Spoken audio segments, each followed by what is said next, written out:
live. Okay, it says you're live. Okay, so hold on. Let me refresh this and make sure this is showing.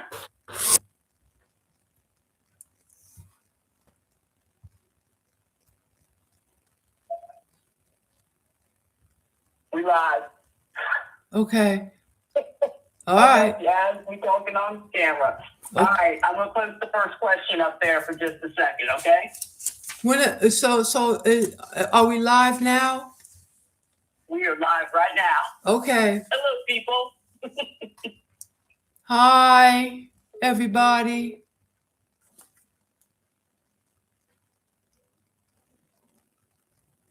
Let me see. Can you hear me? I'm not hearing you.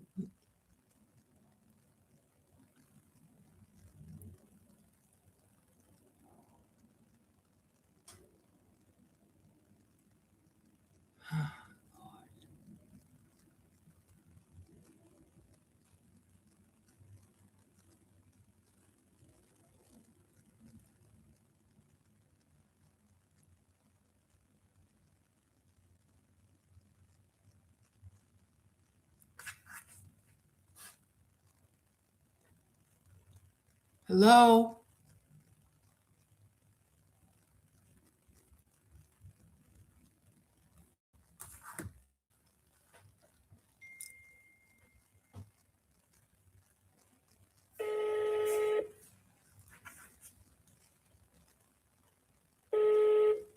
Yes, we can hear you out here in TV land or internet land, I guess. Okay, you can hear me. I can't hear you.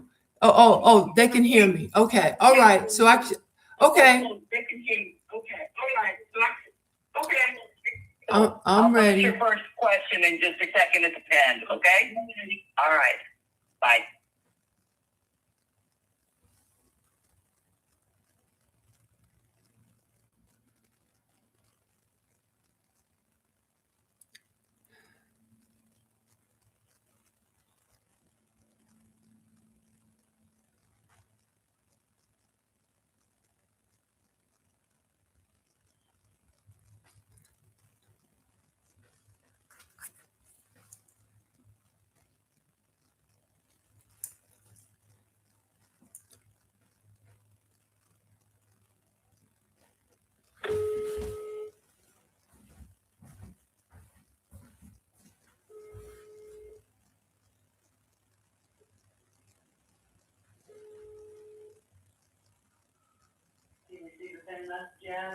I can see the messages, but can you hear me? Should I just start talking?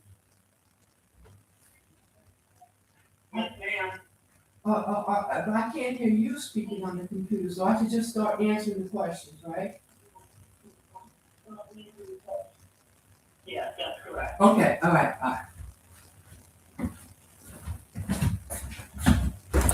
Hi, everybody.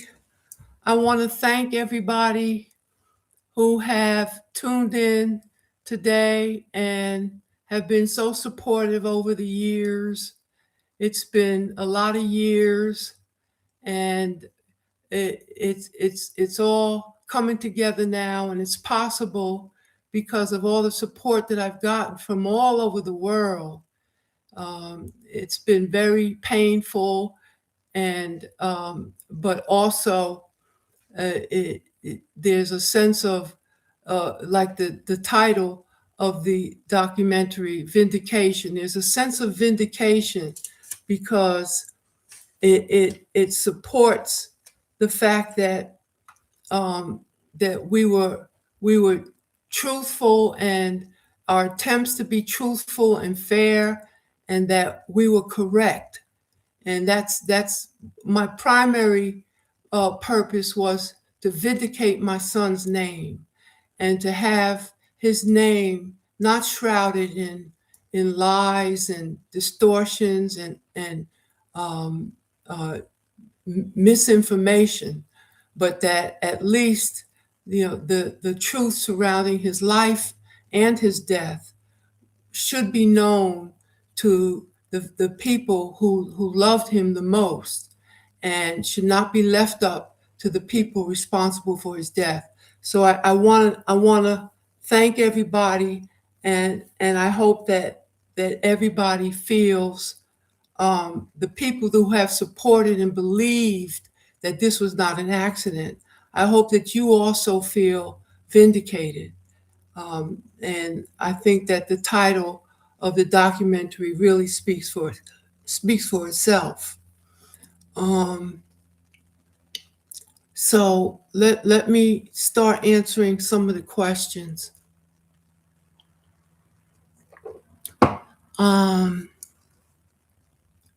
Yeah, a lot of love. I love you. I love from London. Oh my goodness. So the love that the people had for Yaki has really inspired me over the years. It's as if they could tell, and the people, the fans could feel what a special person he was, as well as Tupac. You know, they were so compassionate and so full of love, and it seems that that impression has been transferred and completely understood by the people, and that means a lot to me. Let's see. Oh, okay. Lot of support here. Lot of support from Queens, New York. In my opinion, why did Roddy want to do this? I think that this family is a perfect example of generational trauma. I think that, you know, when we first met Muta, it was the community was coming together because his mother and father had been murdered in front of the boys. And so the community came together, and I had family members who were in the mosque who prayed with Muta's family, so they knew about it. So the family came together to support uh, uh, Muta and what was going on, and so to support his family and to help ease the burden. So my family also did the same thing. We tried to support the family as much as we could. But I think that where we're at now in terms of the trauma and the level of just a moral bankruptcy that is epidemic in our communities, that this is an example of that kind of moral bankruptcy, that families that live in trauma and grow up with trauma from one generation to the next continue to pass on that trauma. And I think that Rashad is no different than that. And I think that he um, uh, had a particular vendetta against Yaki, and it had a lot to do with, you know, his morality, and his lack of stability growing up without his family. And so you know, it's the issues that I have faced with the murder of my son are the same issues that plague our communities, and that's what I hope that that message comes across from the documentary. Okay, got love from Hartford, Connecticut.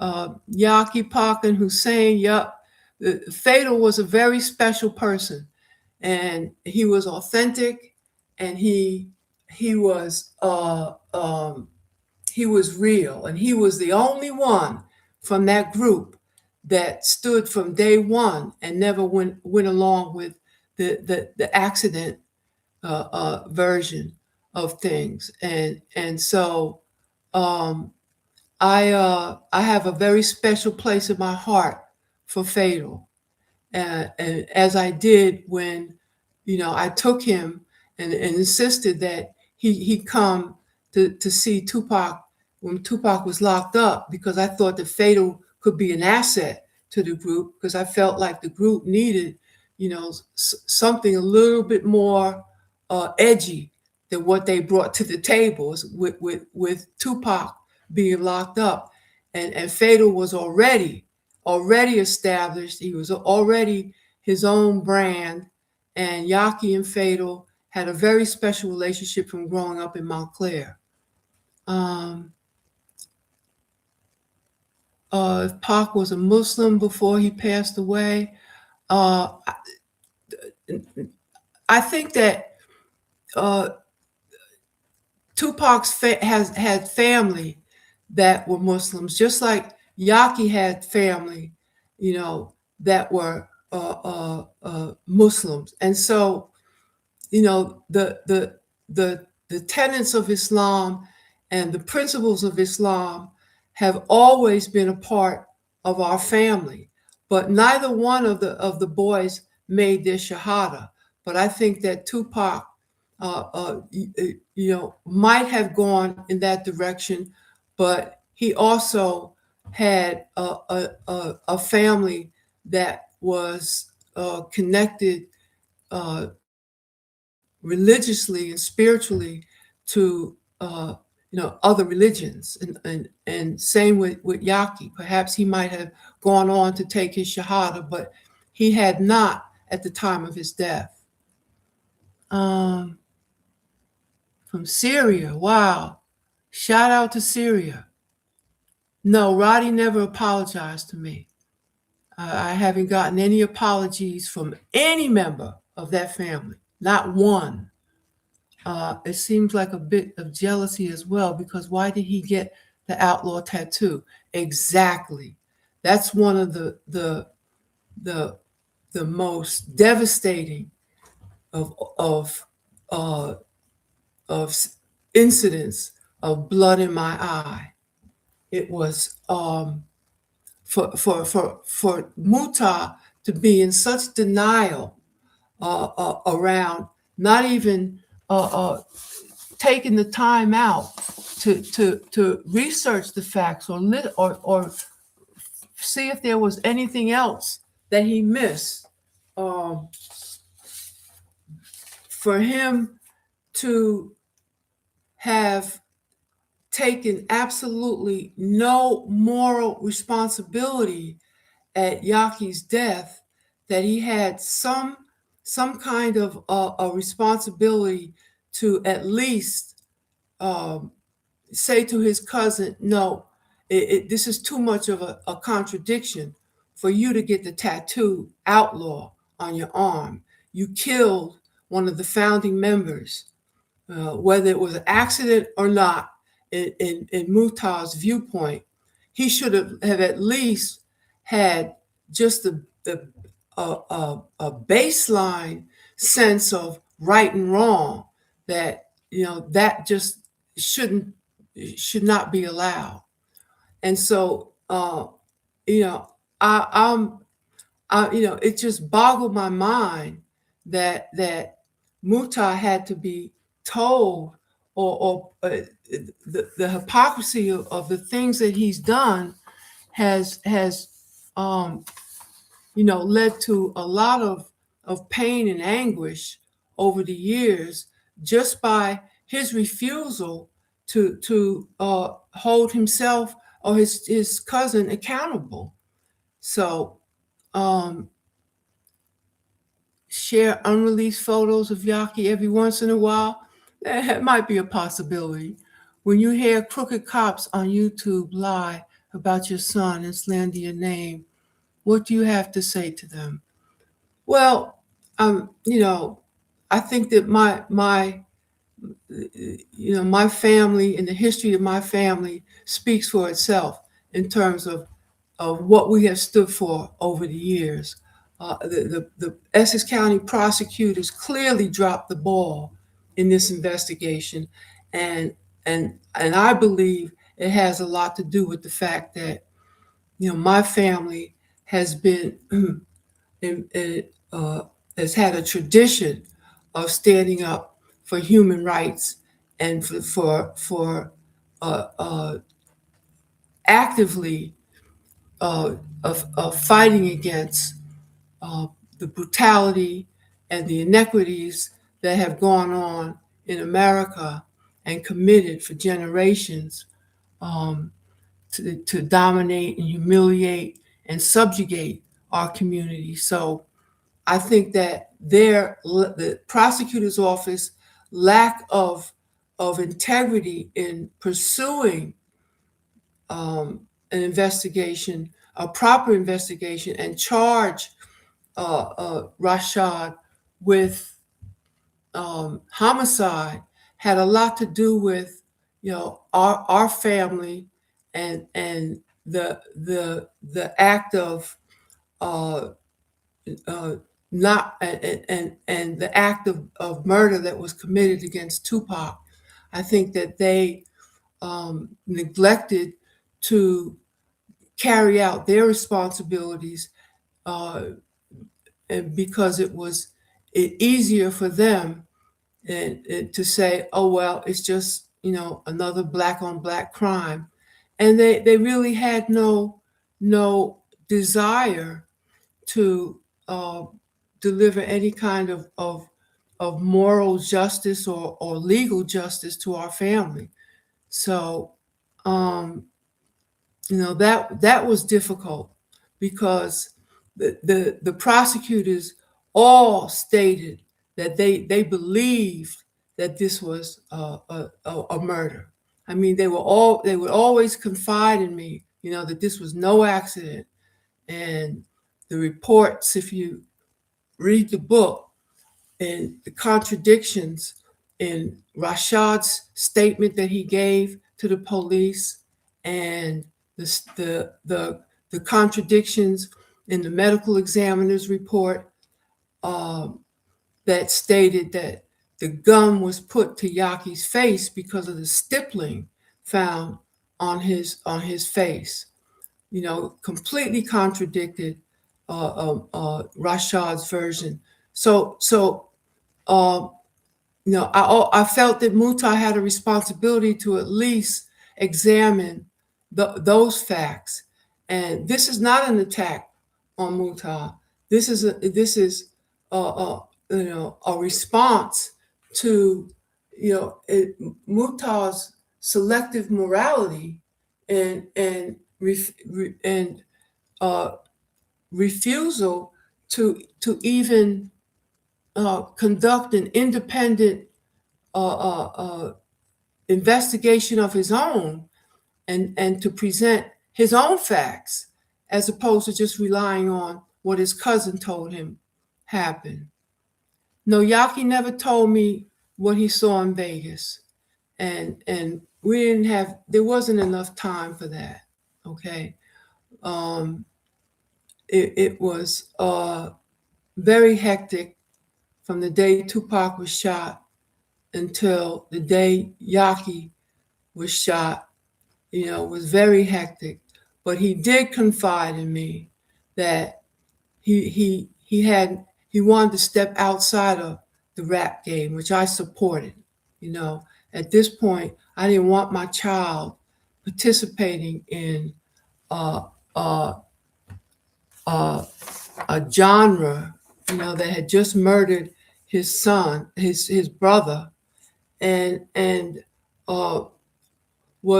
seemed to be in a state of moral bankruptcy, and and is emulating the system of economic slavery that feeds it. And so that was something that I really was happy to hear, but he didn't get a chance to implement that. Do I think Reggie was ordered to kill Yafeu to cover up Tupac's murder? I have no information. Okay, I rely on facts and truth, and what is presented, what has been investigated, what is solid research. That's what I rely on. I have my own opinions, but opinions are not facts. What I can say about Reggie is that he had no right to take my son and the rest of the outlaws the next day to the Las Vegas Police Department to make a statement without contacting me. Reggie had my number, worked with me very closely that last year. He knew how to reach me before he took any of the outlaws. Nothing was done with the outlaws without Tupac's permission or without Tupac's office knowing what was going on. So for Reggie to have taken those boys to the Las Vegas Police Department to make a statement, all right, was an outrage to me. And those are the things that I can speak on. All the rest of the conspiracy theories, to be determined. What was Afeni's reaction to Yaki's death? Afeni was devastated. Remember, she had just buried her own boy, 2 months earlier. So she was traumatized, but she took charge and she handled the all the funeral arrangements. We discussed our sons' deaths. We had that private conversations, crying our hearts out. Yes, we did. Questioning, what ifs. What if we did not teach our sons to be committed and dedicated to the greater good? Would they still be alive? Okay. And when I told her that that this was not an accident, that it was murder, she said to me, I know. Okay. So Yafeo's name, Yafeo means bold. And his middle name, Akieli, his father named him Akieli. And I think Akieli means valor enters the house. Not long before Noble left Earth, he was calling out Muhtar regarding the murder of Kadafi, also in the Vlad. I see Noble being uncomfortable. Yes, you can tell in that interview that Noble was uncomfortable, and when Muhtar's pushing the accident theory, okay. I spoke to Noble briefly when he came to the conclusion and was having an epiphany that this was not an accident. He did reach out to me. We spoke briefly, and I thanked him. But I think that burden was too much for Noble to carry. I think that in his heart of hearts, he never believed it. And I think that part of the pain and the anguish that he was probably feeling towards the end of his life was that he felt a certain sense of guilt that he did not stand up beforehand. I mean, it was a lot of things that I just didn't know. I didn't know that they had kicked Muhtar out the group, and it was all those issues, and that he had confronted Muhtar. I had no idea about that, but right before he passed away, he did reach out to me, and I thanked him. So let's see. Yaki's unreleased music, I have no clue. That's Universal Music or the estate of Tupac. Yeah, I think Noble had a lot of pressure on him that he just couldn't handle.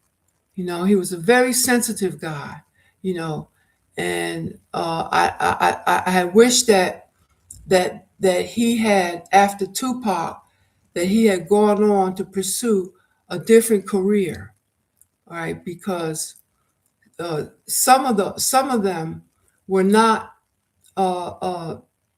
they were not part of this this bankrupt hip hop generation. You know, they didn't come from that. You know, and the moral bankruptcy of hip hop that you see now, that is flooded, the social media is just outrageous, and I don't think that that Noble, Edie, Castro, Yaki, I don't think that they were prepared for that level of just barbarism and just such maladjusted response to the art form. So I wish that he had left, and as far as I'm concerned right now, you know, hip hop is on the decline, you know, just like this American empire is on the decline. Can you share a warm memory or a funny memory of Yak? Let's see. I'd have to think about that. No, Mutar didn't show up at the funeral because I forbade him from coming. Have you ever, Roddy, paid expenses for Gaddafi's funeral? Are you kidding me? They don't take any responsibility at all, you know, for my son's death. I told Mutar not to come. I did not want him there, but I kind of regretted that over the years because I think it would have been a real wake-up call for him to see the damage that his cousin did to Yaki. Let's see. Mention the Panther 21. When Tupac was born, it was a very intense time. let's see, from 1969 to 1971, Afeni was on trial, the Panther 21 trial. So it was very intense. And they were found not guilty 2 months before he was born. So she was able to give birth to him not in jail. But he was very special from the day he was born. And you know, I felt like our connection. He was like a son to me. So it was, you know, this was a loss of two of my most dearest young men. You can send DM. You can send whatever letters to, I guess, to Instagram DM. I'm not very much of a social media person. I have no desire to increase my FBI file, which I'm sure is fairly large, and I don't really have a lot of trust in this social media, and so. But I have started checking my DMs a lot more. What I saw in Yaki that reminded me of Sekou, Sekou was just such a brave, courageous brother. He was so totally committed to the struggle and the liberation of African American people. And Yaki had that same spirit. He was loving and committed and would do anything for his friends, you know. And Sekou was the same way, you know. And so I see, you know, it was a very painful reality with Sekou locked up. And when Yaki was 4 years old, Sekou was arrested I went to jail for refusing to cooperate with the grand jury. So he was without both of his parents for a period of time, and then never really saw his father after that. Only spoke on the phone by mail or letter. Uh, let's see. Wow, Gunsmoke to Dawn. Yep. I'm so grateful to have the support of all the people. It's given me sustenance. It really has, because this has been a real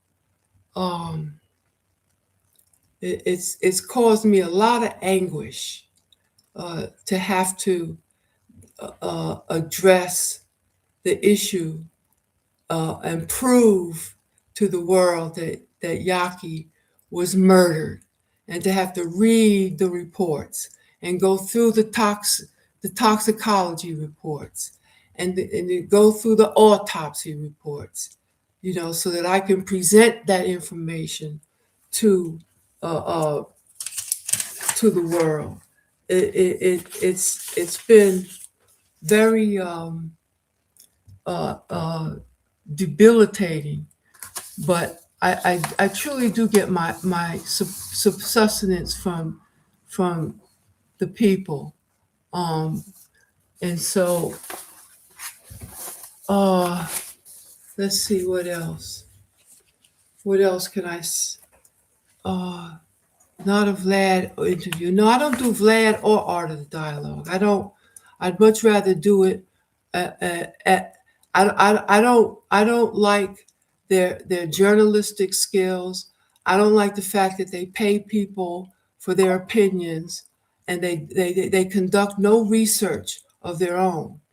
Uh, um, I wonder if Art of the Dialogue, if he watches this movie, would he go back and ask Muta questions, very specific questions, as opposed to having Muta on every week giving his opinion about matters that he really has no basis to be discussing. And it's an insult that he has appointed himself to be a spokesperson for Tupac's life and Tupac's decisions and what Tupac thought and what he did. It's an insult to me. And so let's see. Your work with Dr. Mutulu Shakur was undoubtedly great, and your support has been commendable behind the scenes. Salute my sister, Infinite Wiz. Oh, so yeah, Mutulu. Boy, oh boy. That's another soldier there. Mutulu Shakur. Yeah, we lost a lot of soldiers. And had these soldiers, Bala Suni Ali, if they were here, Mutulu Shakur, Lumumba Shakur, Sekou Odinga, if they were here, then they would be addressing these issues. And it's just so sad that the mother, is the only one stepping up and standing up to this injustice, because Muslims have a responsibility, clearly. I'm not a Muslim. I have a lot of respect for Islam, and I think that Islam is very specific about the practical morality and what needs to be done in these matters, how to handle it. And Muta has just completely, in such a hypocritical way, refused to even acknowledge his responsibility as a Muslim. You're supposed to you're supposed to speak with accuracy and authenticity in matters like this that involve the taking of a life. Okay, and to refuse to even follow the edicts of your own scriptures, much less the moral courage that you lack, is just mind-boggling. because one thing about Islam, every single hadith, must be observed, and there's a chain that you must follow. If you make a statement, if you take a position, if you must be able to show, what investigation you conducted and what chain of research, that led you to your conclusion. You can't just say, I spoke to my family member and they said this is what happened. That's amoral, and that goes against the edicts of Islam.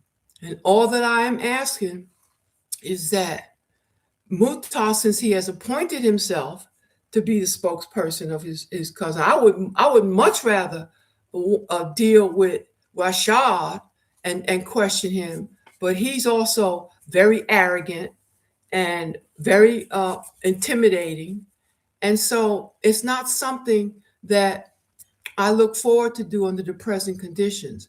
I'm really looking for and calling for a Muslim scholar to step forward, someone to step forward to say to Muta, here's what you need to do. Because just like he says over and over, Muta in his messages to me and his brother in their messages to me, so what? Is any of this going to bring Yaki back?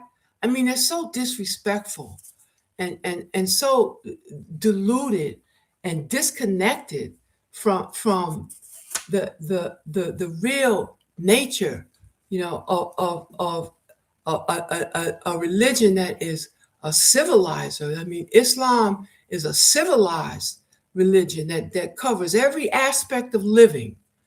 And so I'm calling on a scholar. I'd like a Muslim scholar to intercede and to step forward and give counsel to Muta, and to any of the folks who just want to support Muta because they emotionally are in awe of him or impressed with his accomplishments or his notoriety. Arrogant and disrespectful is right. Did I speak to Asada while she was in Cuba? No, not while she was in Cuba.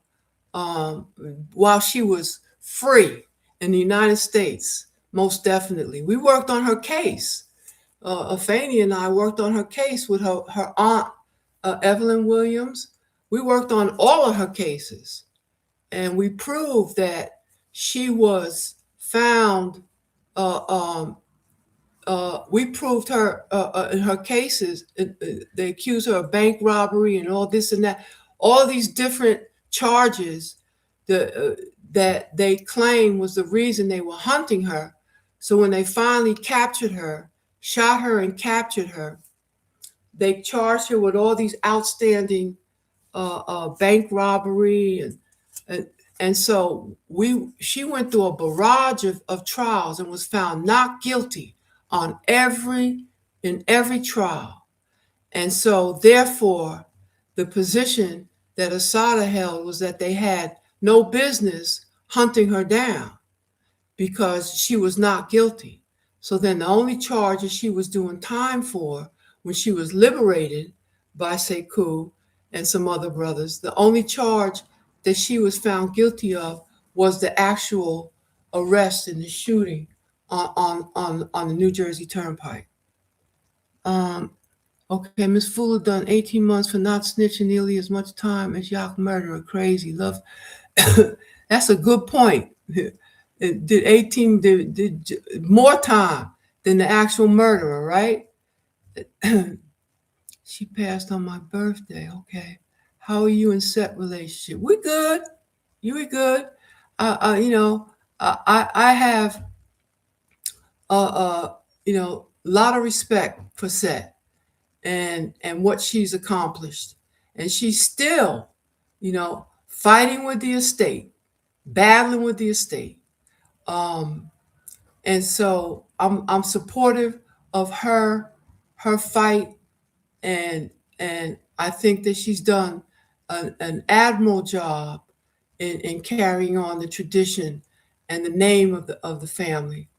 I do have some criticisms of the family in terms of how they have not stepped up and been more vocal in people who have represented themselves to be spokespersons of Tupac, who he was, what he was like, what he wanted. And so I have some criticisms that I feel like the family has been remiss in stepping up and addressing, you know, Mutar for one, and others, you know, who just continuously put out misinformation about Tupac. Where's that? Hello, Miss Yaasmyn. Before Gaddafi died, did he know he had children on the way? No, he did not. Do you ever talk about wanting kids? I know he would have been the best dad. He and Tupac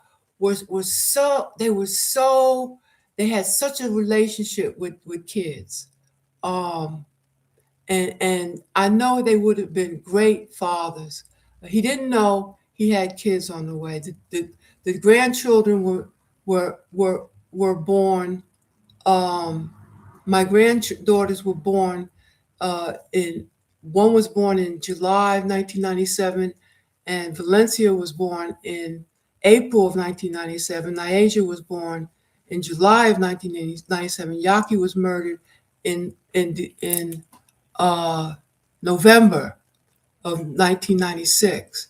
So no, he didn't have a chance to meet his beautiful daughters, and they're just so beautiful, and it's almost like every time I look at them, I see Yaki just standing right there, you know, and it's always heart wrenching because it's like I see my 19-year-old son standing next to standing next to his grown children, you know, when in fact he would have been what, 49, 40? How old would Yaki be? Yeah, I'm turning 29. He would have been 49. 49.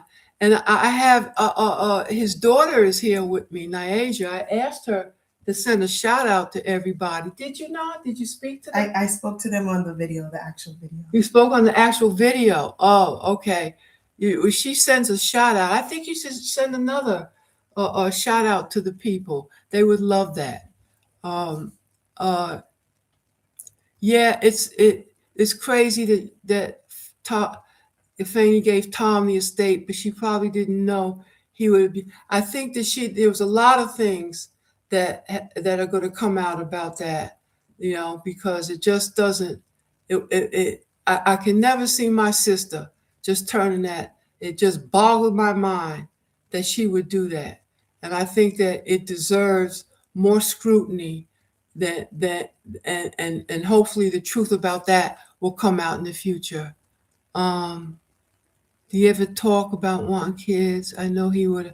And my granddaughter Valencia just had a baby, so Yaki would have been a grandfather. My 19-year-old baby is a grandfather. It's just the universe is in charge, and the universe has given me so much gratitude and so many blessings. And so I am a great grandma as we speak.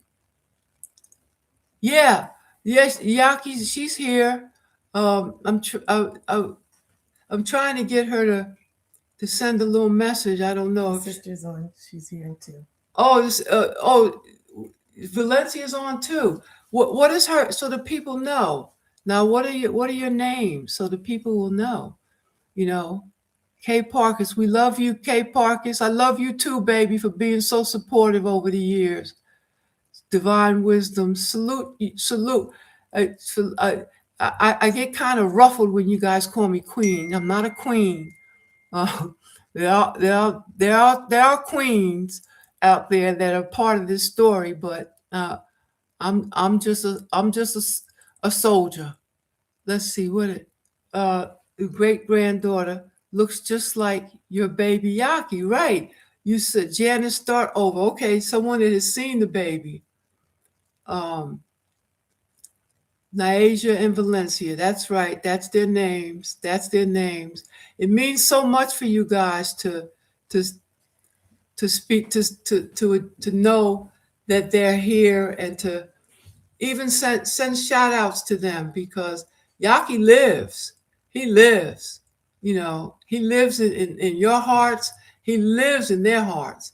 And trust me, they act just like him, especially Niaja. She acts just like him. Oh my God, where is she? I hope she don't hear that. Uh, okay.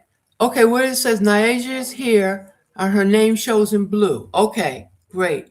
Her name shows in blue. That's Niaja. Whenever she, nah. How's your relationship with Yaki's daughters? They're my babies. Are you kidding me? I didn't know he had kids. You show up in blue. So if you type something, I just did. okay. There she is. Yaki would have been a grandpa this year to a beautiful baby girl. They are twin. Oh, that's Niaja right there in blue. Uh, uh, Thoughts on Jeff Pearlman's new book? I like the book. I think he did an admirable, respectful job. And he cannot be blamed because he interviewed over 600 people. And so, in interviewing over 600 people, everybody had a different story to tell, depending on at what point they were in Tupac's life. Some of the things, may not sit well with people. Some of the things may be hard for people to believe. Okay, but Pac was a complicated person, right?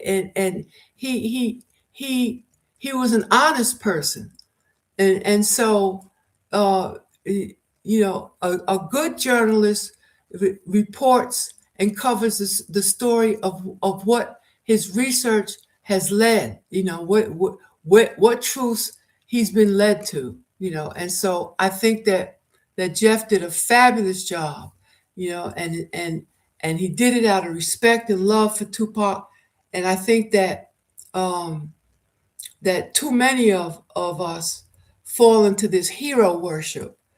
Pac was not a god. He was a brilliant, beautiful, loving, kind, empathetic, driven human being.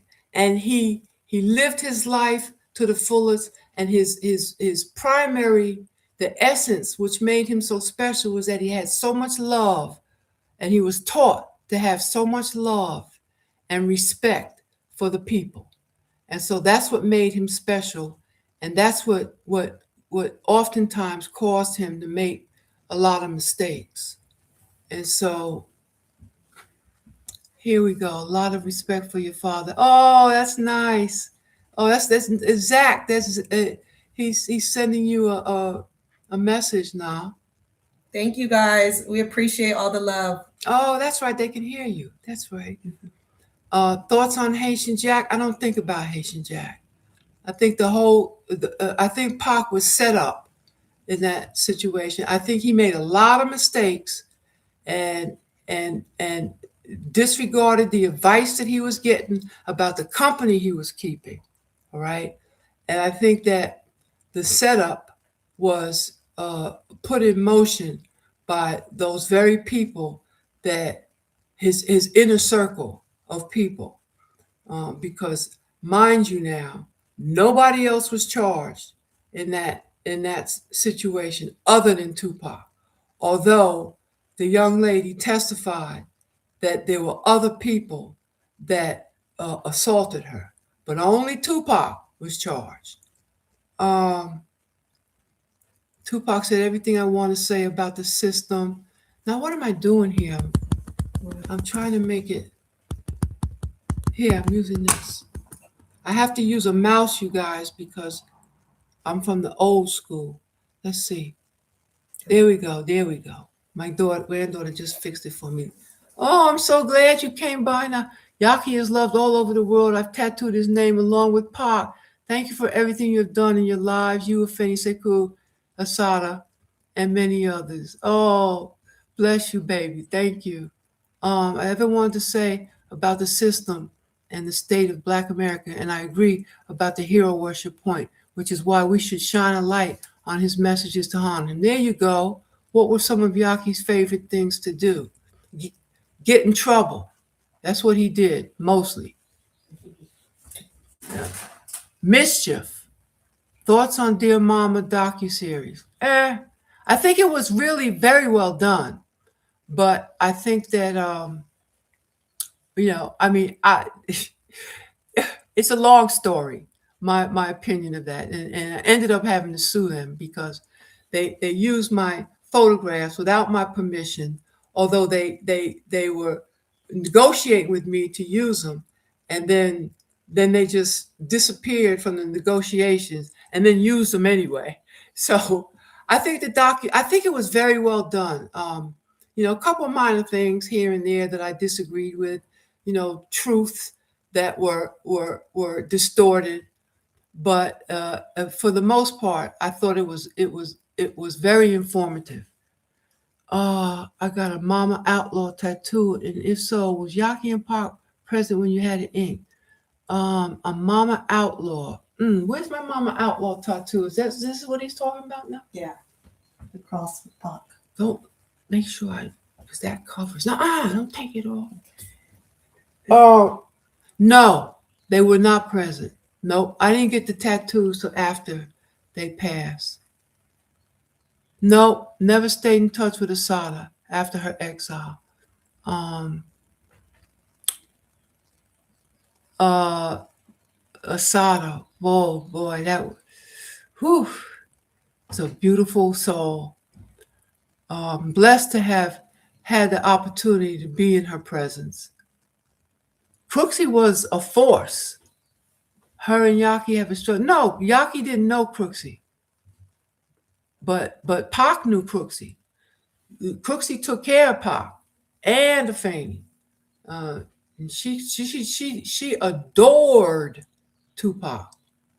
I'm very sad that she wasn't able in her last years of her life, because she passed away just a few years ago, that she was not able to have a relationship with him.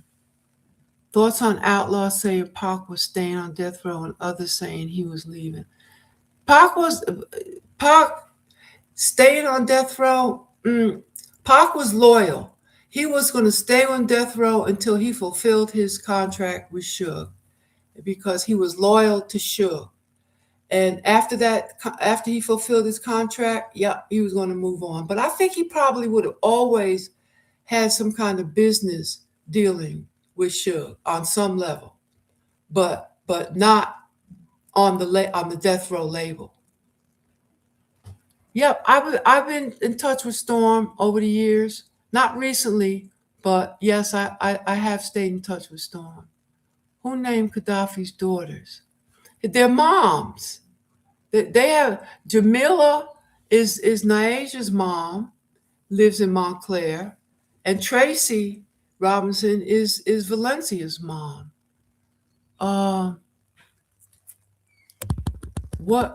Let's see. Is it coincidence on purpose that both daughters had the same middle? It was coincidence. Neither mother knew each other. One parent lived on the West Coast and Jamila lived on the East Coast. And they're asking, was it a coincidence or on purpose that both daughters had the same middle name? No, it was fate. It was definitely fate. We met when we were 3 years old, and we found out that we both had the same middle name. So that was definitely our dad up there picking our middle names for us. Yes, because I didn't find out about that Yaki had daughters until they were 3 years old, because nobody could find me. I had just disappeared. And somebody called me up and said, "Yas, you got 2 granddaughters." I was like, "What? You have 2 granddaughters? Where? You have Yaki had children. Who?" So I sent somebody to go over in Montclair. I sent somebody to go to Montclair and check the situation out because I just was in disbelief. And that person, Portia, my girl Portia Kirkland, she went over there and met with Jamila and met with and sort of Naisha at the time. She was 3 years old, and she called me up and she said, "Yes, that's your baby." I never forget it. I said, "What?" And when I saw her, I just knew. I just knew. I could feel it. What do your granddaughters think about their Uncle Tupac Amaru Shakur? They loved him. They loved him. What do you think about Uncle Tupac? We love him. He's a legend. He's to be respected. No disrespect will ever go with me in the room. He's a legend, and there's no one like him for sure. Mm-hmm. How can we continue to support you and Yaki's children best? Keep fighting for the truth in your lives, not just this situation, but in everything that you do. Show love and kindness and forgiveness and stand up for what's right. You know, all the trauma going on in our neighborhoods, you know, the sexual misconduct, the murder, the drug dealing, the miseducation, you know, stand up to that mess because that's what we stood up to in the party. We stood up to that mess. And when the drug dealers were selling their drugs, Lumumba and Sekou and a bunch of them other brothers from 7th Avenue Panther Party, they would send notices out to the people to come to the park. I forget the name of the park. I think it was Marcus Garvey Park there in Harlem. To come to the park at such and such time because there was going to be a discussion around the drug dealing. And they would actually have the drug dealers there, take their drugs, pour it in the street, in the gutter, and explain to these drug dealers why they can no longer peddle this death to the community and that they have the option to either get on board and be a part of building the community or get the hell out of town. That's what Tupac came from. Those are the men that and the women that reared him. That was the village that he came from. That's what he saw. That's why he always believed everything, every song that he made. He had a vision. He had a plan to organize the community, to organize the youth, and to get everybody on board, you know, to being supportive and concrete in their lives. And so it really just blew him away when he was shot the first time. You know, it really just it was so depressing to him that the people didn't understand and realize that he had a plan, you know, and all they had to do was just come with me. Can you sing? What do we have here now? That was Pac. He had a plan. And so when we continue to not hold each other accountable and allow this kind of murder and mayhem committed by people who had mayhem and trauma committed upon them, we just pass on this trauma on and on and on and on, and there's no solutions. There's no building, you know, and you know, this empire is crumbling. You know, I don't know if you all been keeping up with current events, but we need to be resourceful. We need to be united, and we need to come together and come up with some options to surviving America, and not just being victims of it.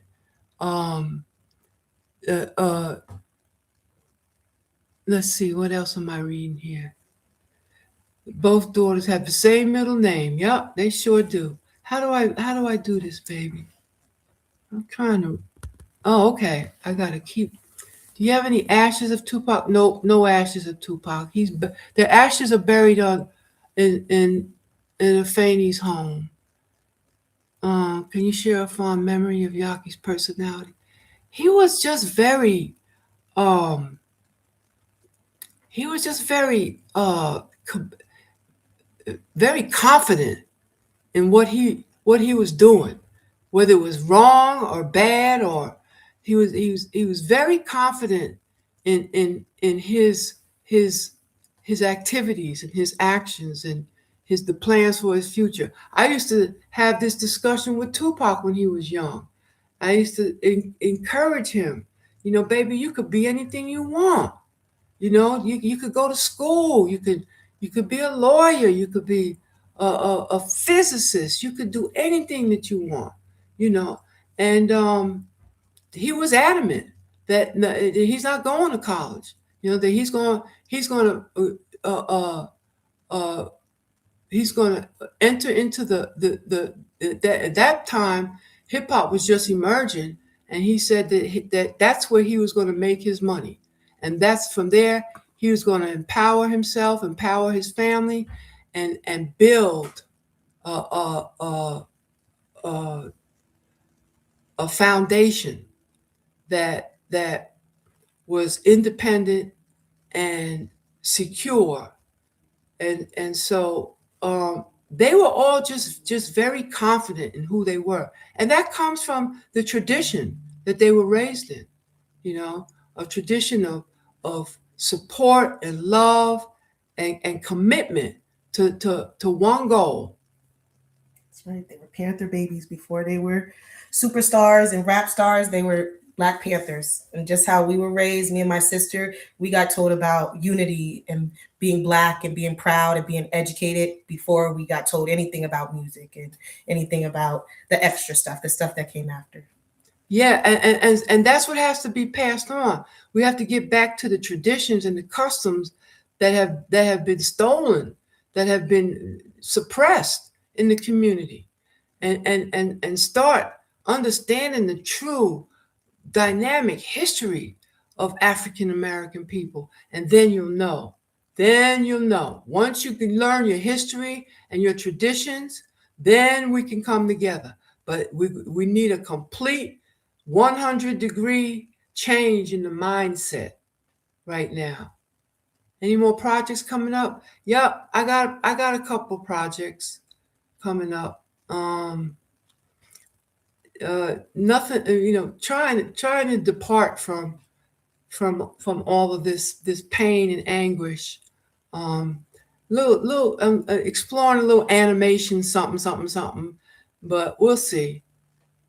But the story, my story line is always going to be there. But this one is going to be really just a breath of fresh air, compared to all this other grief. Joy and laughter nowadays. Seeing my granddaughters thriving, and I love animals. I love my doggies. Seeing the Buddhist monks marching, over 2,000 miles, walking, not marching, walking with their dog, Aloka. That really uplifted my heart. I'm a big supporter of our ecosystems and our environment, and the importance of saving our environment and being involved in nurturing ourselves and eating the right food and understanding, how the corporate takeover in America is poisoning our food supply, poisoning our water supply. These are the things that people need to be focused on,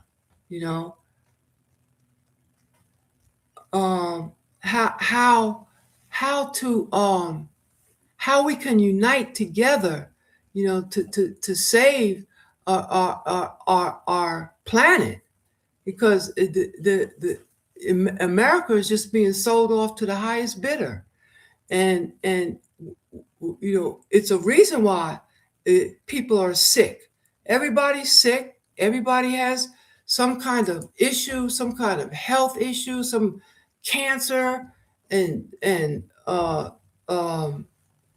high blood pressure and kidney issues, it's because our food supply and our water supplies are being poisoned. So it's time for people to take charge of their lives and get off social media and focusing on all this gossip and all this horrific just slaughtering and ravaging that goes on in the communities, um, and just babble on the internet. I'm scared to get on it, because it's just so much gibberish and babble and total um, uh, disorientation of the human spirit and what we need to be doing collectively as people. So um, I'm just hoping that we can take all of this travesty and pain and build something concrete out of it and hold each other accountable. Who is that? Somebody at my door. Time for the truth. There you go. What are your thoughts on Keefe D? And do you think Diddy had a hand in Tupac's murder? I'm going to hold off on responding to that. I have, like I said before, my own opinion about that subject matter. The trial is coming up. I wouldn't want to say anything that jeopardizes the the process. So I'm going to hold up on that. I have strong opinions about it. Yes, I do. Yes, I didn't want Yaki to go back to New Jersey at all, and that was a no, and I fell out with Afeni because she gave Fatal and Yaki permission to go and paid for their ticket, and I was really angry about that because I did not want Yaki or Fatal to be in Jersey without any security, without any management, and I had to stay in California because Afeni was closing up euthanasia, and I had to, get all the documents and paperwork and files turned over and sent to the attorneys. And so I couldn't really be in Jersey, although I think I was in New York. I remember seeing Yaki the last time I saw him. I was in New York. I had flew to New York because Tupac's attorneys were in New York. I flew to New York to bring them some files. And so I went to Jersey because I was really upset when I found out they were in New Jersey. Nobody asked me what I wanted, what I thought about my son flying back to New Jersey. So I didn't like that. And when I found out he was in New Jersey, I went over there and had a long talk with him and Fatal. And then I had to fly back out the next day back to California. But that was the last time I saw him, which was right before he was taken away. Let's see. Yep, they would have solved it 30 years ago. You're right. No, he wasn't staying with my mom at the time. And that's the problem, he was staying here, there, and everywhere. And that's what I never wanted. I never knew where he was staying, and it really troubled me for all those days. It did not sit well in my heart.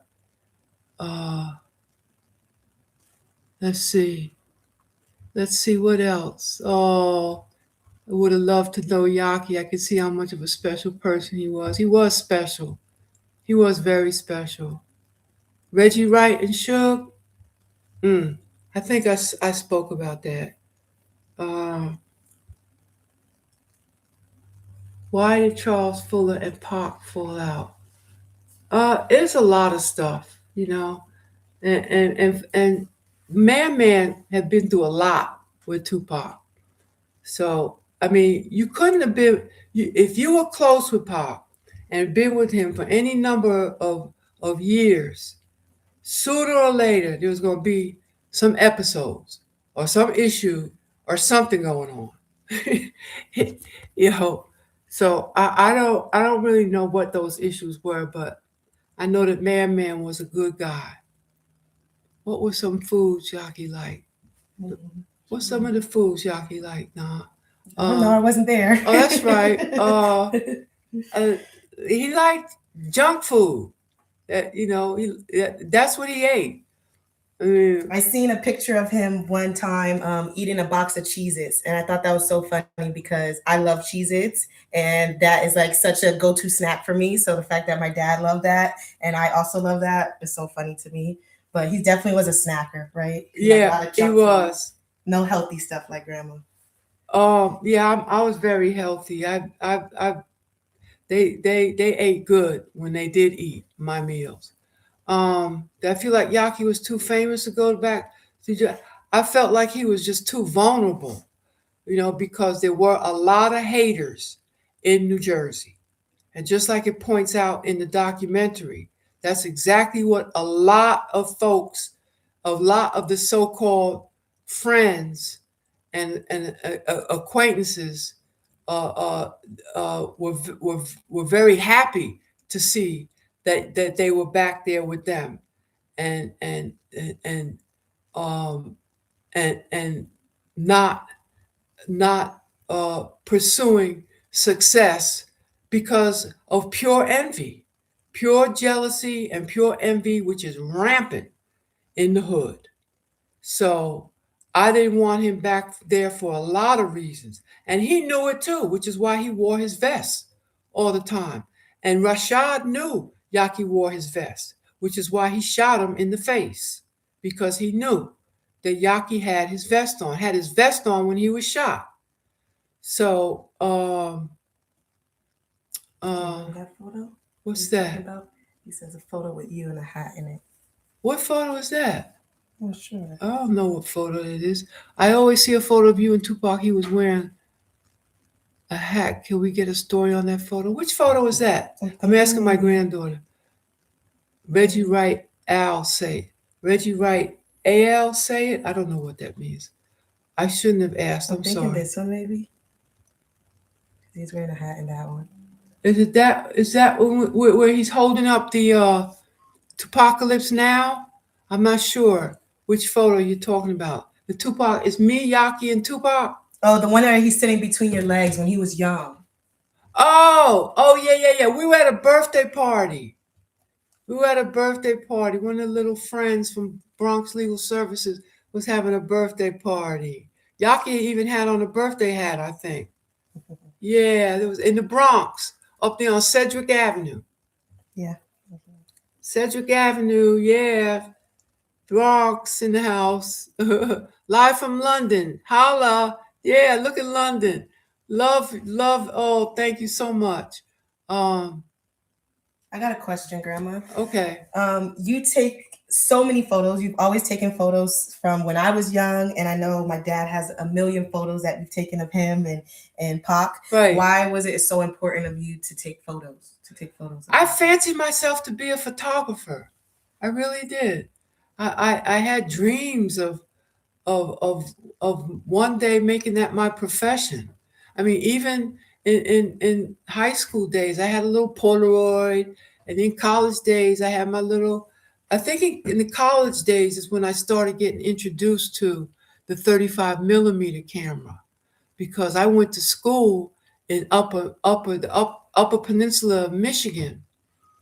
Up and there was a lot of artsy, creative people up there, and that's why I started getting introduced to photography. Capturing the moment. Yeah, so I fancied myself as being a photographer, and I always had to fight with them to get them to pose. They never wanted to take pictures. It was always a struggle, and I'm glad that I insisted,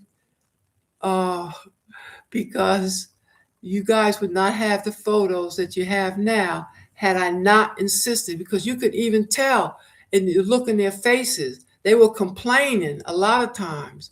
You could tell in the look in their faces that they were disagreeing, but I still took the picture. Yes, Yaki. That was Yaki smoking cigarettes was a big contention. I didn't like it, and in fact, I felt like they all smoked too much weed too. Okay, I mean, weed was okay. I mean, we all smoked weed back in our day, but they smoked too much weed, and I believe that led to a lot of problems and irrational behavior on their part. And I would say that too to them. They never wanted to hear what I had to say. I was the what do you call it? The wah wah wah wah wah. I was here she comes. Wah wah wah wah wah. That was me. And I know they talked about me behind my back, but I didn't care. Okay, because I was going to say what needed to be said. And I wish they had listened more. I really do. No, I never smoked cigarettes. I mean, I smoked them, but that's how I realized I didn't want to smoke them. Because I did smoke. I smoked Parliaments, and not even for a month or two, couple of months. Charlie Brown teachers, that's right. Foxy Moon premieres. Wah, wah, wah, wah, wah. That's what they would say every time I come in the room. Here she comes. Would it be safe to say, what was that now?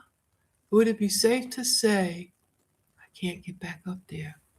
I'll read it. Let's see. Would it be safe to say that Pac calling audit on death row be considering the trigger that started events leading to his death?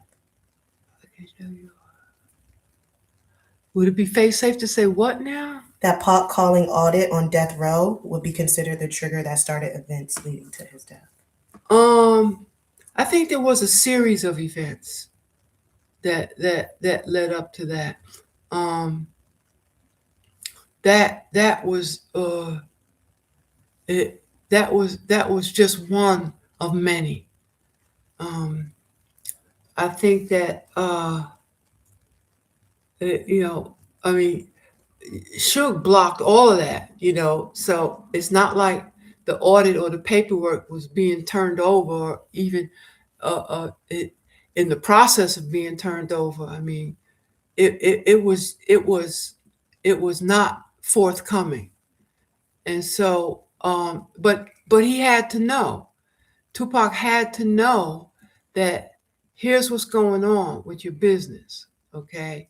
And I don't think that it really it's something that he suspected, but he wasn't prepared to act on it, because it was just money to him at that point. And I think he kind of like in the back of his mind assumed, that things weren't, when it comes to money, yeah, Suge wasn't being upfront with every nickel and dime. I think Pac kind of assumed that, so it was not, Pac wasn't pushing it. His attorney, Charles Ogletree, was pushing it. And so, I think there was a lot of things that were going on that amplified the situation.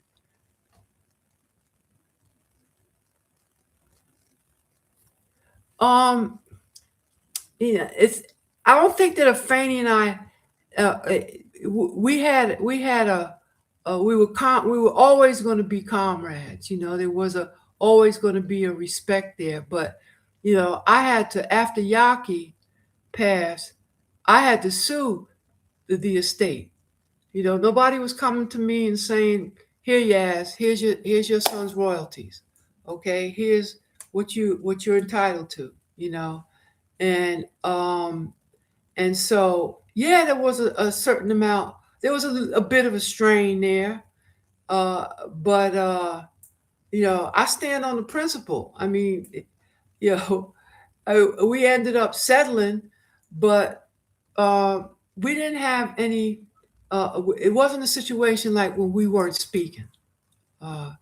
it was a situation where I was clearly in disagreement how she was handling some things, but I also knew I also had nothing but respect for Afeni and for the burden that she was carrying in trying to herself, get clarity about Tupac's assets. And so it was just a very difficult situation of two comrades having lost their sons, and at the same time having to push forward. uh, it's bound to have an impact on the relationship. But I don't think that we ever lost our deep abiding respect for each other, and that goes for her daughter Setua as well. Um, I know you're at odds with Muto, but how do you feel when you hear Muto defend Tupac's name when Snoop speaks bad against Pac? I think Muta needs to go sit down somewhere. I think that he left. He left the group, or they kicked him out the group. I don't know what's factual or not factual, based upon his I assume his embracing of Islam, and no longer feeling compatible with rap and what it stood for.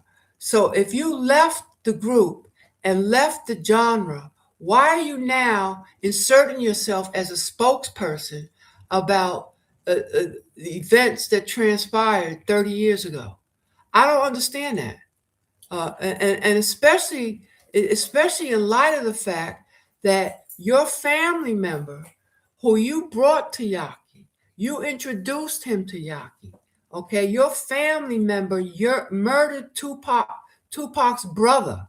So do you think Tupac would want you being the spokesperson for events that transpired between him and anybody else back in the day? I don't think so. It's just moral.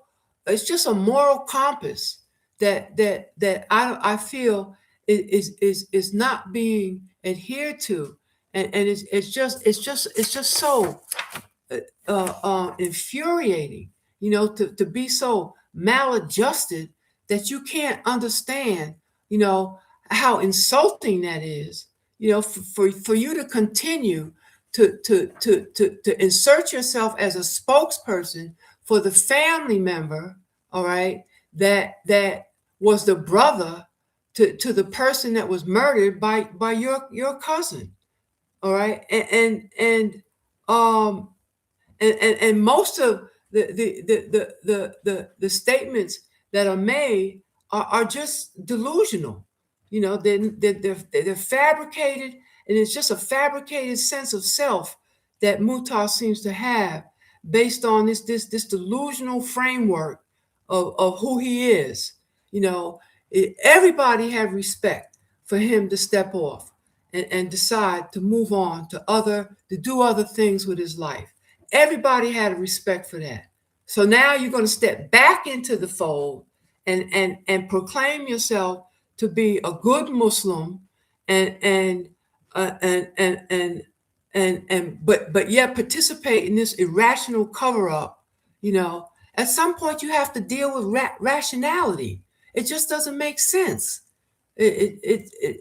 Forget about your moral responsibility to me. Forget about that. You have some kind of responsibility to Yaki, to Pac, to go sit down and shut up. And so I'm just I can't wrap my head around it. Why he feels the need to speak up about events surrounding Tupac that he only knew for 2 years, and uh, uh, and refrain from speaking about events that he should be speaking about, which is to investigate, his family's contention over the years that his friend was shot by accident?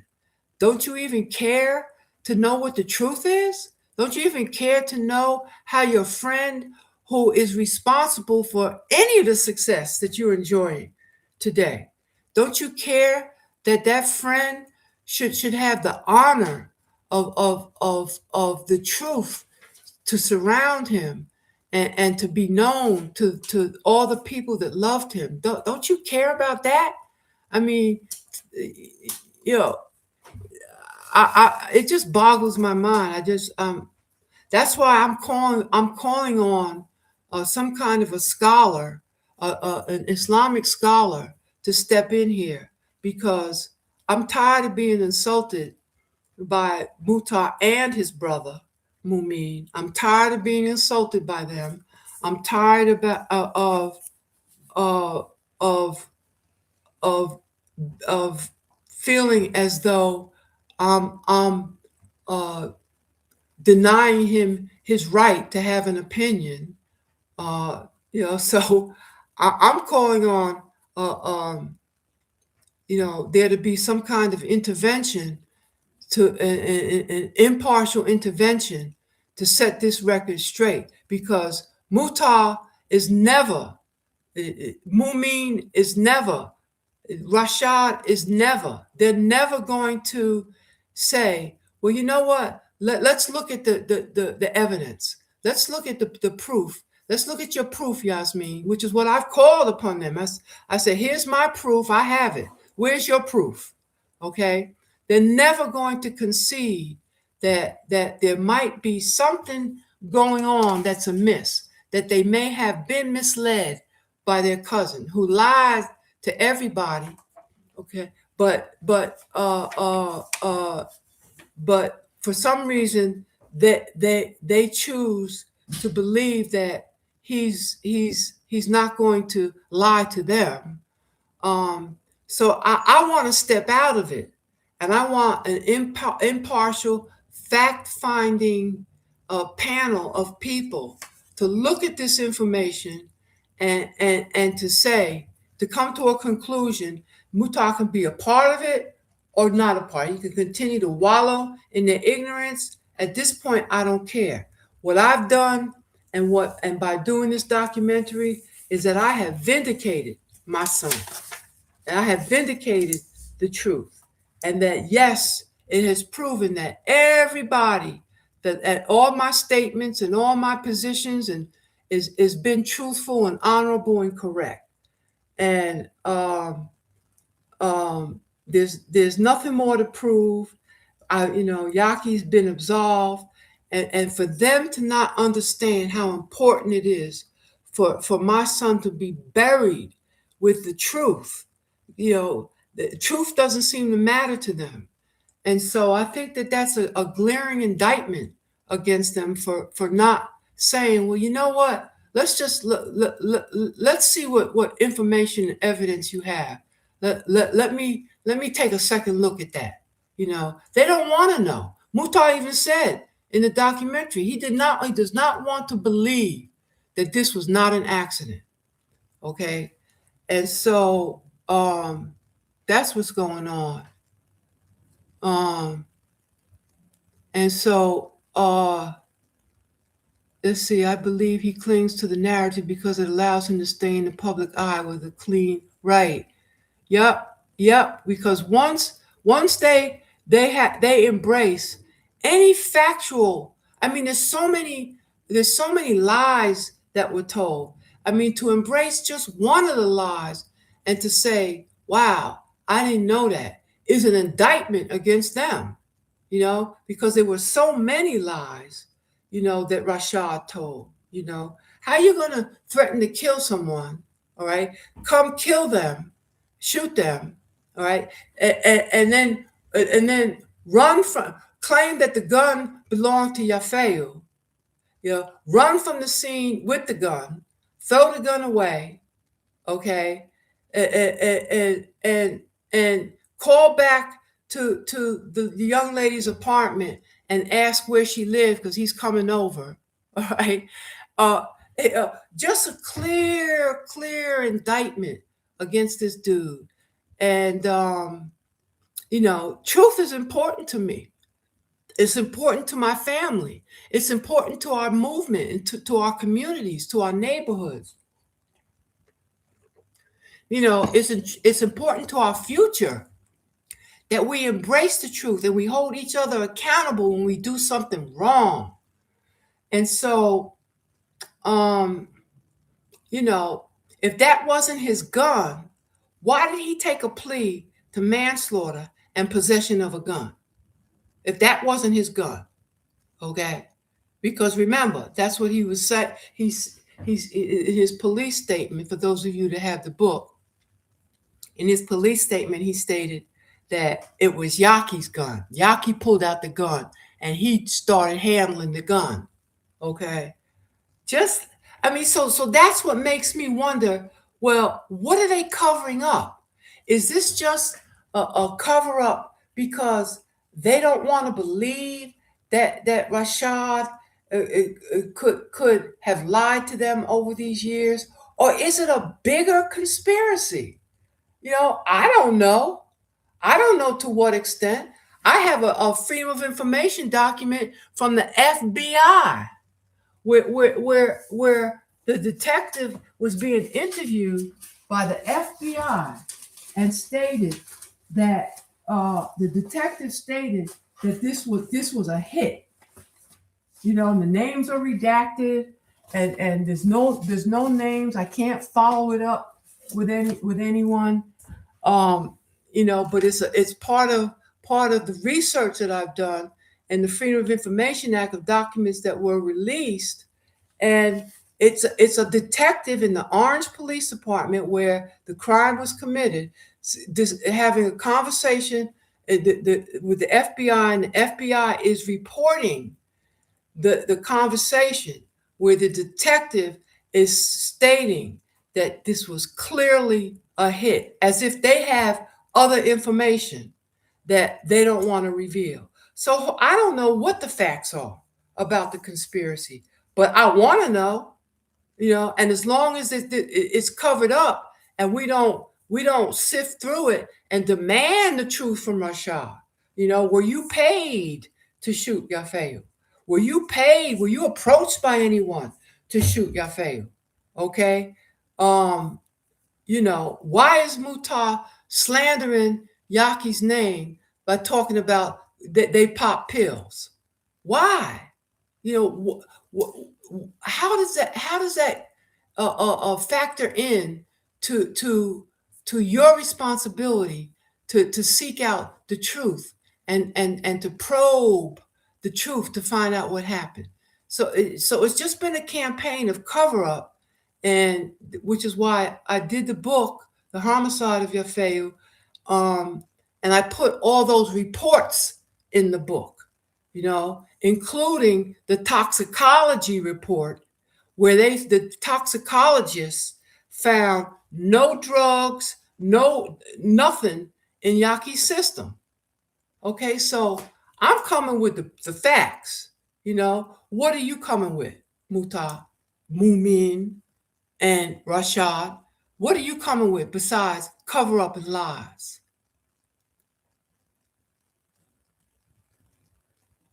Okay, what is this now? Did I see how Muta's brother? Let me see. FBI knows the truth. FBI must know something. They submitted a report. Oh yeah, you better believe Yaki's incident. There's a file on that. You better believe it. Yeah, Yaki was 6 feet, 6'1". I'm not sure exactly how tall Yaki was, but he was 6 feet or above.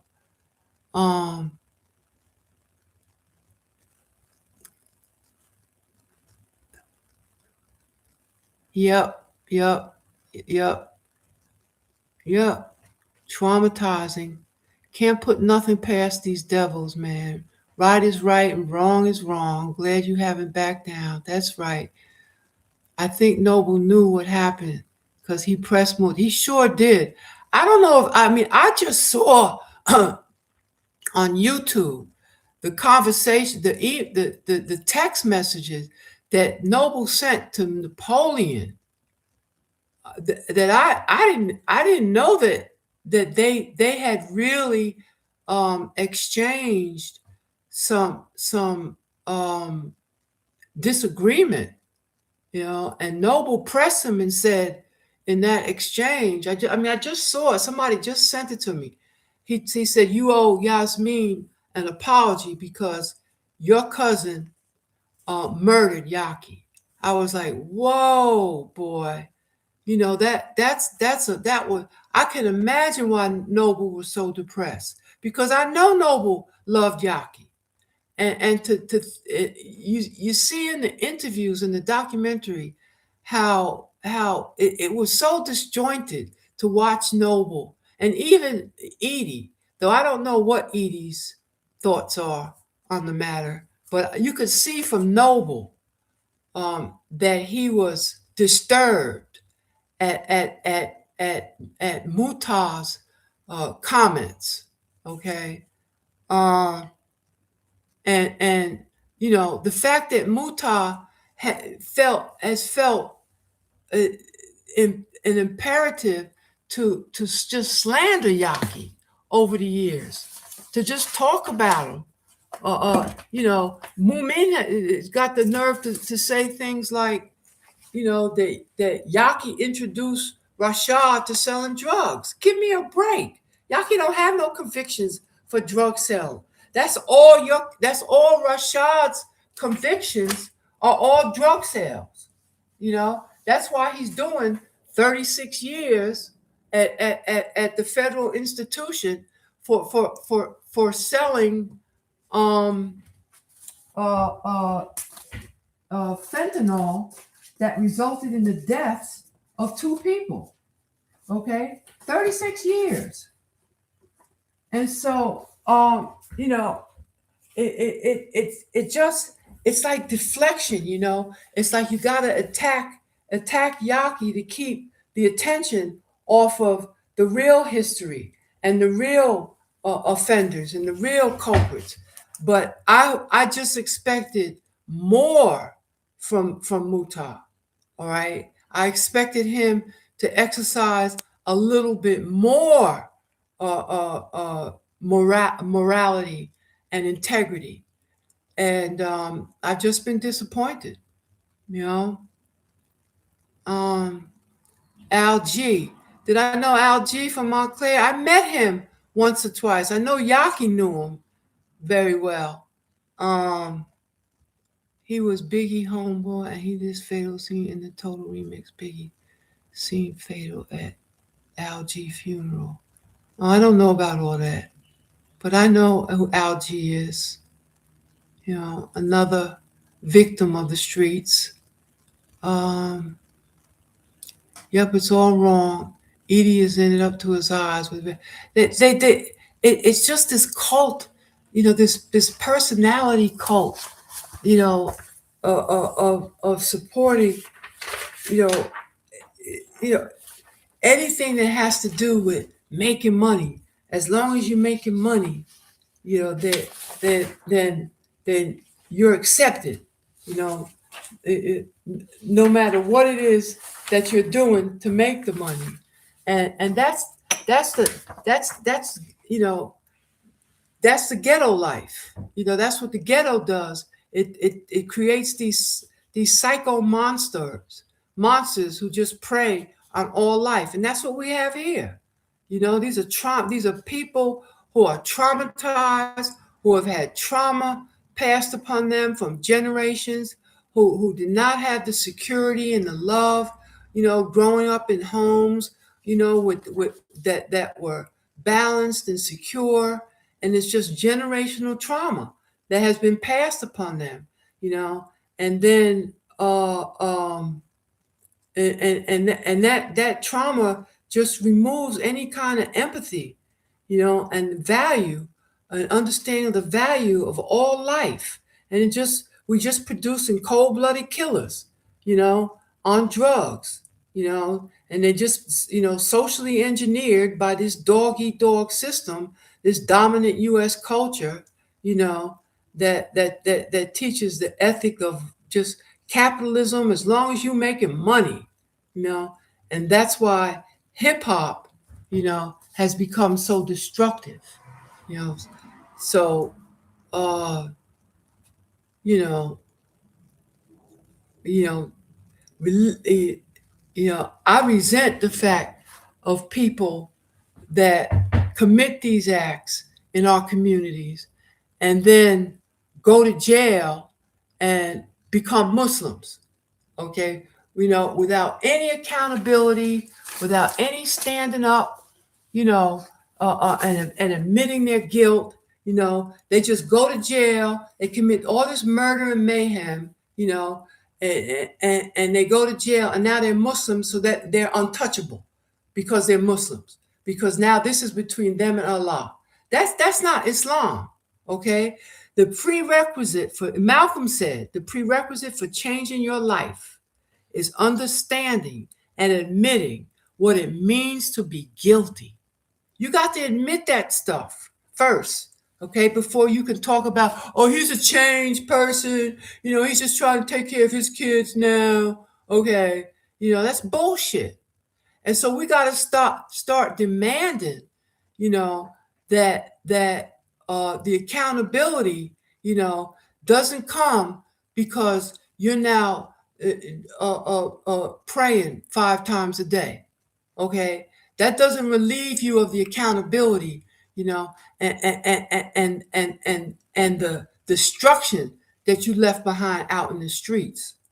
You see, so we need to hold our communities accountable, and I'm hoping that that's some of the lessons that people are learning from this experience, and not just go along with the program because it's somebody that has achieved some kind of notoriety. It doesn't work like that, especially in Islam. Islam is very specific about in the hadith, about the chain of that you must follow, to engage in any kind of rigorous authenticity or accuracy about a series of events. You see, very rigorous, and so that's what I'm calling upon. I would like some scholars, from the community to step forward and be intermediaries in this discussion, and because without that, Muta and his brother, and I'm sure the murderer is just going to continue to try to debase me and attack me, and so because that's what they've done so far. All right, because I see this message that Rashad somebody sent it to me. He had the audacity to send a message to Noble when Noble put out this message condemning Muta for being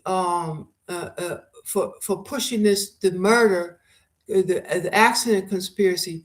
Rashad, it was very intimidating message that he sent to Noble. I mean, so they have no remorse at all, and that's what's glaring. You have no remorse, then you have no accountability.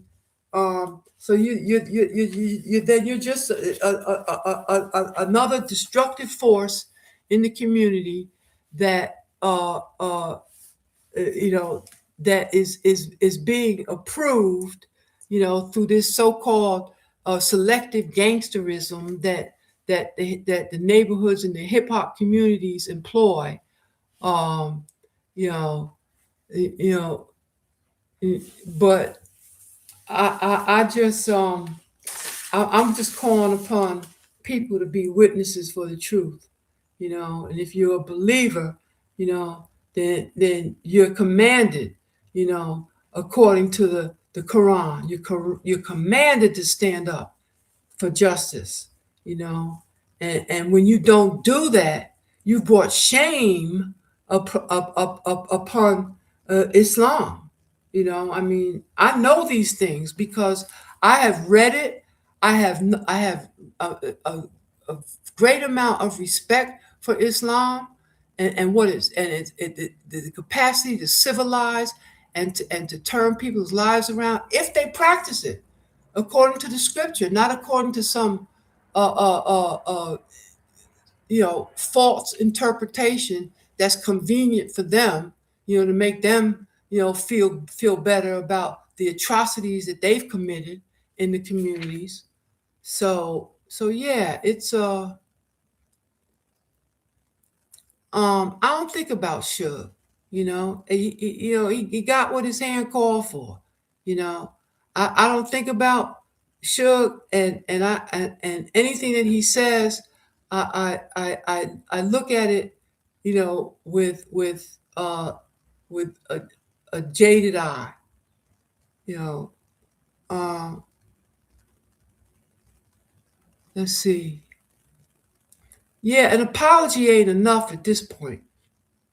you know, because apology, like it's not going to bring Yaki back, you know. Um, it's more than just a verbal apology, you know. I mean,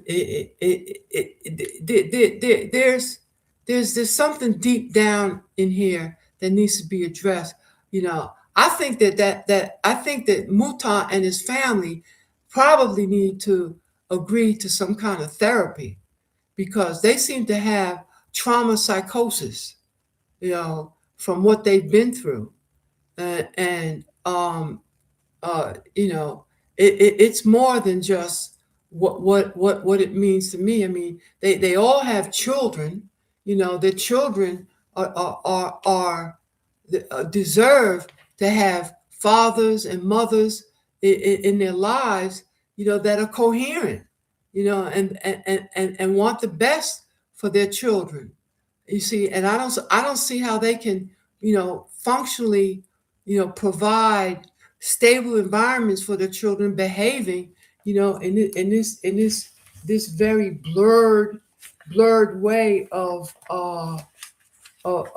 dealing with adversity. You know, adversity. How many more people have to be killed? You know, how many more people are going to get shot? And call it an accident. And you knew that your cousin was played with guns. Okay, you knew that Rashad admitted that he played with guns. Muta admitted that he knew his cousin carried guns. He admitted that he knew his cousin popped pills. Then what was you thinking? Why didn't you alert my family and say, I just want y'all to know, somebody should have called me and said, yes, I'm taking my little cousin up there to hang out with Yaki, but here's what you need to know about my little cousin.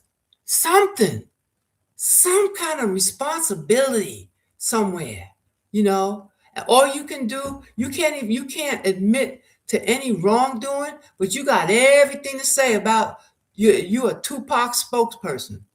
All right.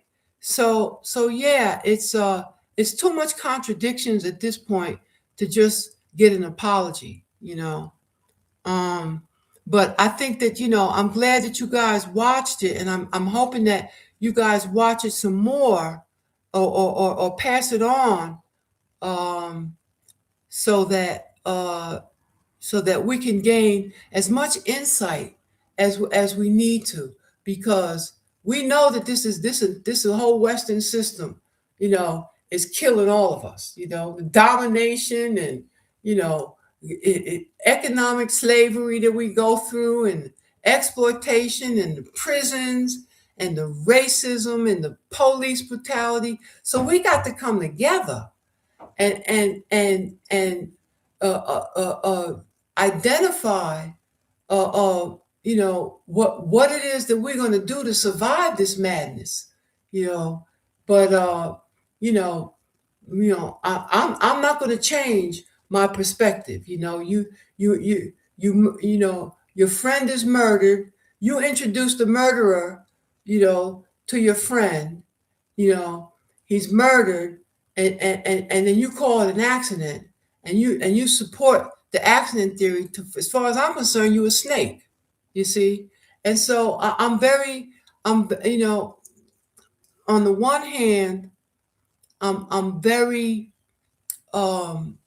clear about how this kind of madness has been perpetrated in our communities for years. I'm very clear about the trauma that our people suffer.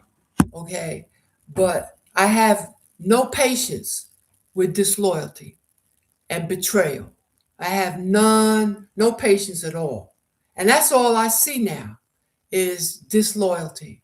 Uh, you know, you brought the murderer to our family, and he turns out to he murders the family member. What is your responsibility? Besides telling people you have a right to your opinion. So it's just selective morality, and we got to stand up and look out for each other, no matter what's in it for you, and not worry about how you're going to be. Your situation is going to increase or change for the better, but only because it's right. Because you got to stand up for what's right, and stop with this slave plantation mentality, and seeing each other as competitors and rivals, and reject, this psychological colonial oppression that is that is oppressing all of us, and be able to look globally. Stop looking in just the hoods. You got to look. You got to look globally to what's going on, right? And not just focus on just one, what's happening in the hood.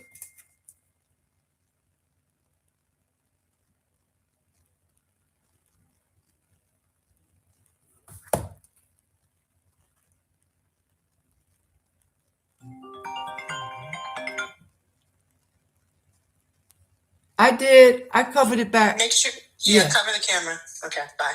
Okay.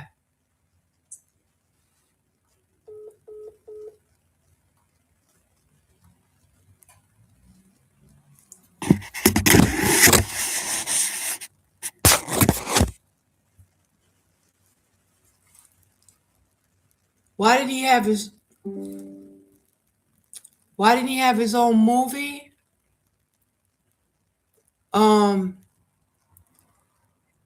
Well, that's not an easy thing to do.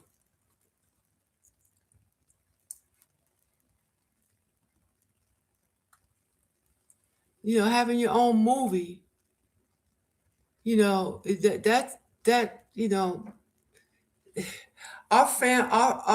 our family history is not conducive to to this industry, um, knocking down our doors wanting to participate, simply because I would want, there's always something that's lost, in these movies that are put out. The story's lost. You have to trade off a lot, and so I'm not sure, when that will happen, if it will happen.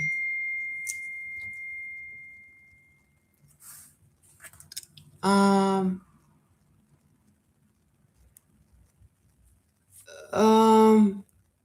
I don't know. I don't know who the true people, the real people are. in Yaki's inner circle. I I'd have to think about that. You know, not Fatal was authentic, and he proved himself to be authentic. Um, I think that's a big a a big issue, in our communities. The lack of authenticity and just the moral bankruptcy of loyalty and understanding. Um, you know how the most important thing in our communities is, to have morals and principles and integrity, and to work together. So I don't know who that would be in his little group. I feel a sense of betrayal from a lot of people, and um, it's very discouraging. Oh.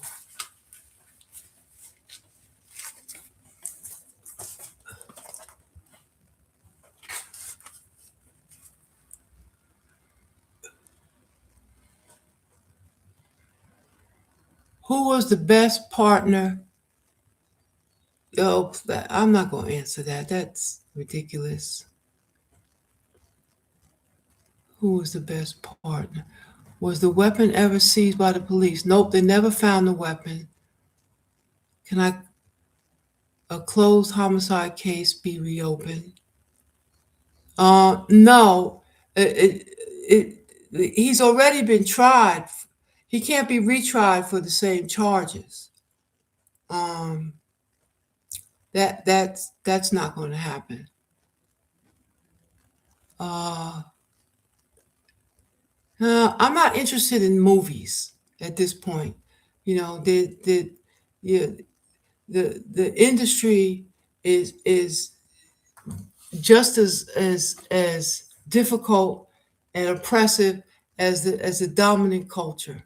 And our family, does not have such great standing. We all have FBI files, and it's too problematic to gather, the proper directors and talent, and to still be able to control the narrative of the story.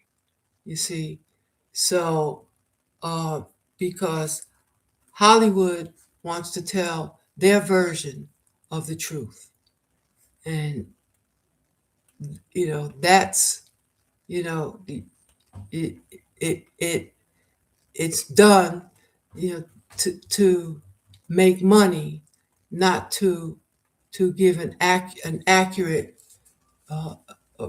uh, story of who our family was. So when we can control the narrative and control the resources, then maybe some things might happen. Do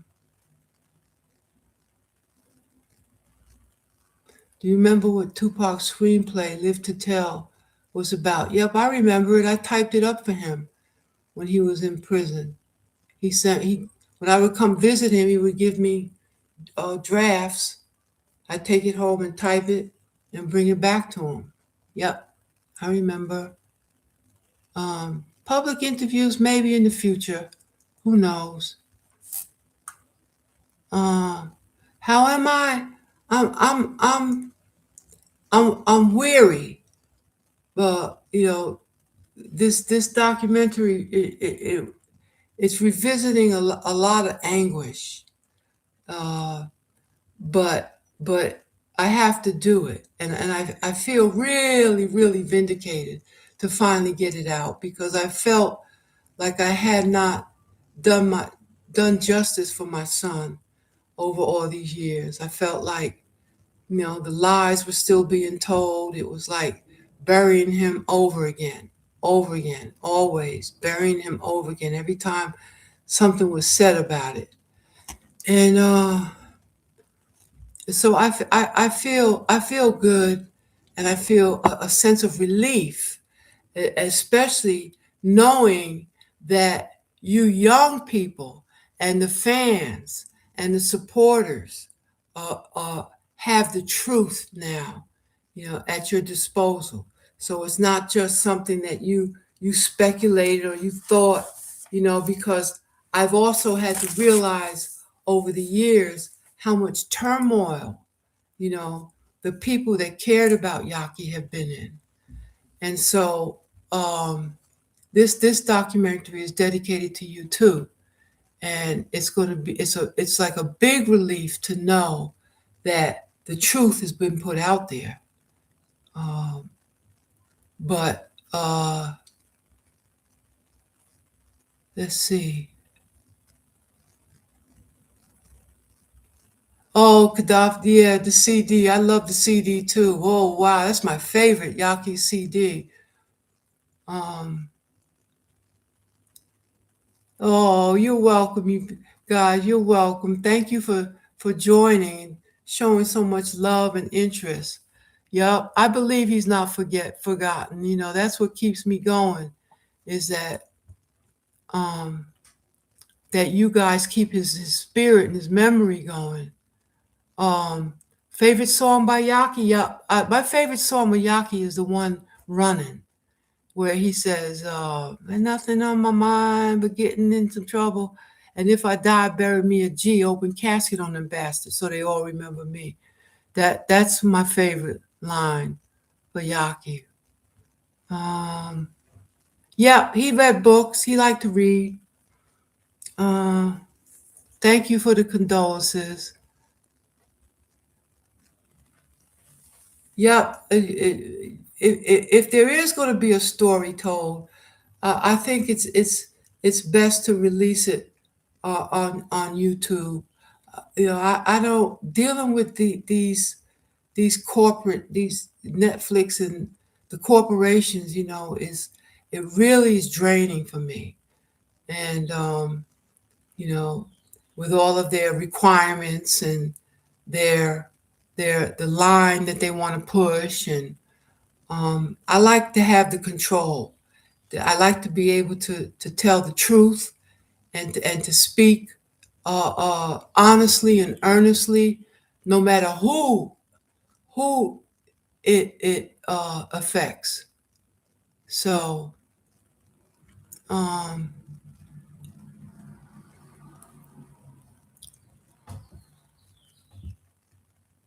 oh, thank you, Ronnie. Continued blessings and love to you too.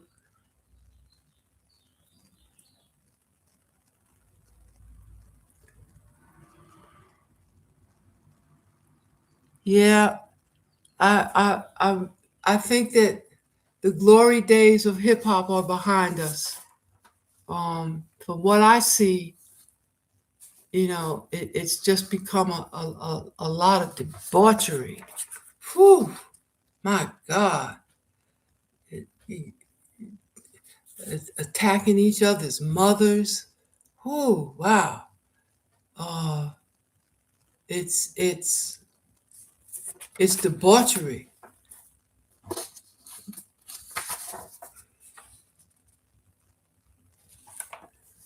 Um,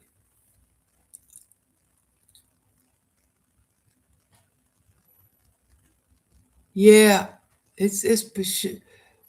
yeah. You guys are going to have to invent another creative way, or just take hip hop, just elevate it, and that means that you got to stop supporting all this debauchery, you know, um, and elevate it, take it back to its roots. But you're going to have to remove the capitalistic vulture methodology to it. And I don't know how you're going to do that, you know.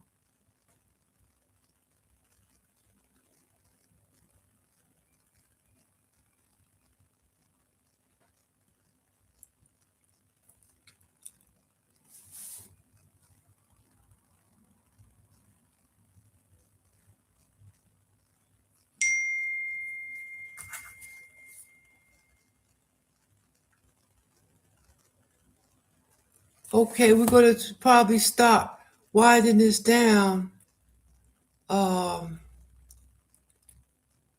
Yaki's father is Sekou Odinga.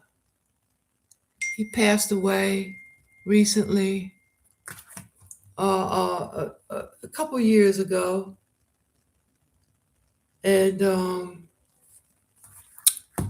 that was a big loss. You know, that he never got to really be a part of his son's life. But I'm sure I'll have a lot more updates of what things that I'm doing. I'll keep you guys abreast. I have no problems with Edie. I think he needs to, step up a little more, stand up a little more, but nothing but love. I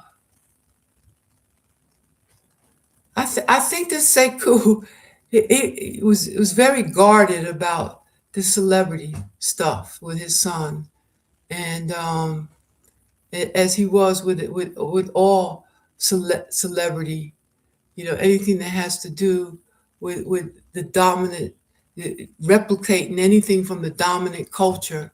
Sekou was suspicious of it, because he was of the belief that it is the dominant capitalistic culture that has created all the problems that we're enduring now, with its racialism and its supremacy and its domination. And so he would have had some real concrete advice to Yafeu as to how to proceed with all this newfound wealth and celebrity. So both Tupac and Yaki both needed their fathers, both needed that male intervention, especially from the brothers with politics, you see, and especially from their fathers, who were going to give them the best advice, because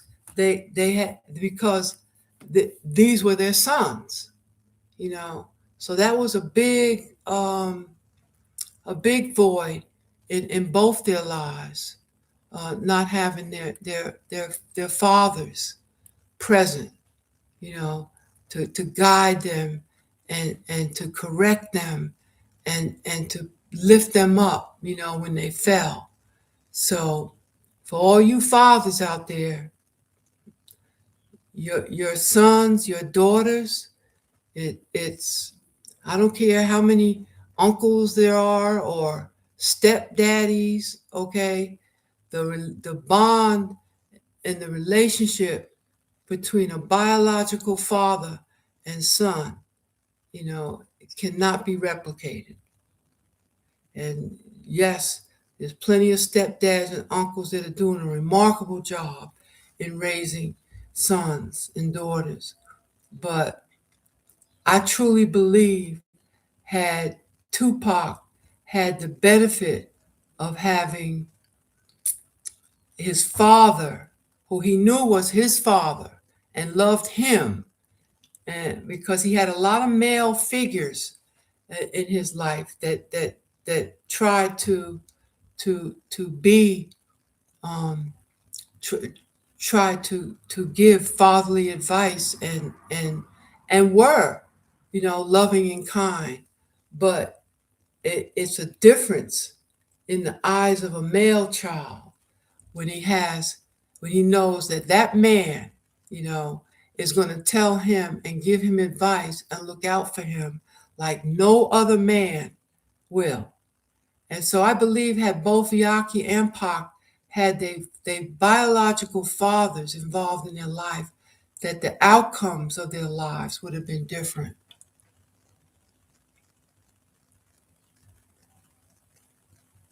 I don't want, I don't, well let's just say TBC. Okay, to be continued. I'm sure everybody's got a lot more questions, and I'm going to jump on. I'll jump on live studio again and answer your questions. Because I know it means a lot, and it's something that I can periodically handle. I just need to take a little break. Um, love back love back to Australia. Australia is one of my favorite people. The people from Australia is one of my favorite folks. Yep, yep, yep.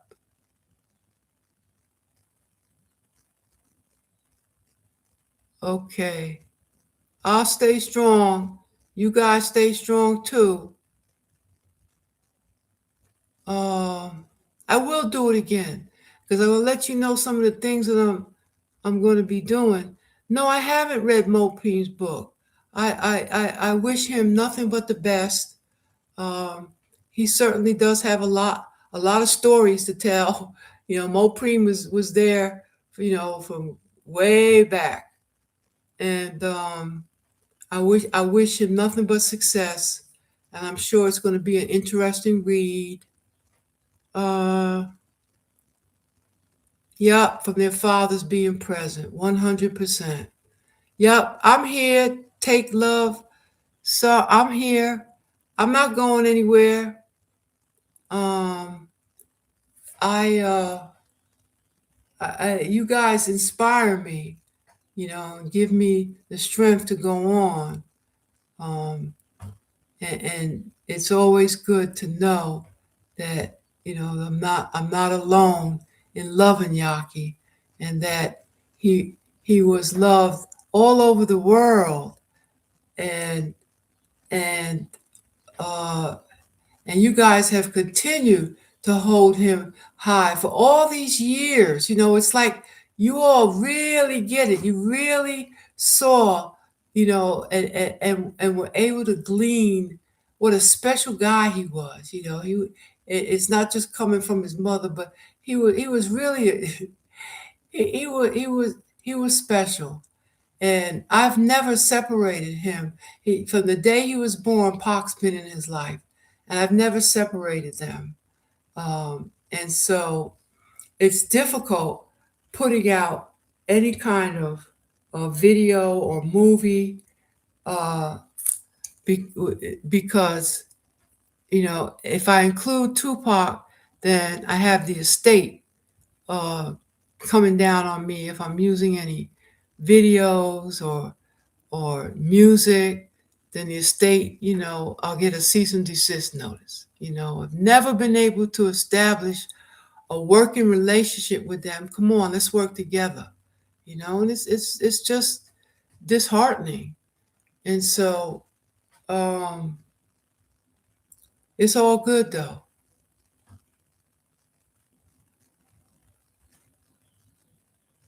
Okay, all right, guys. I think that's going to be it. I think time. I think I've given you some food for thought, and you guys just have to, you know, if you want to honor Tupac and Yaki in any way, be true and honorable in your own lives, man.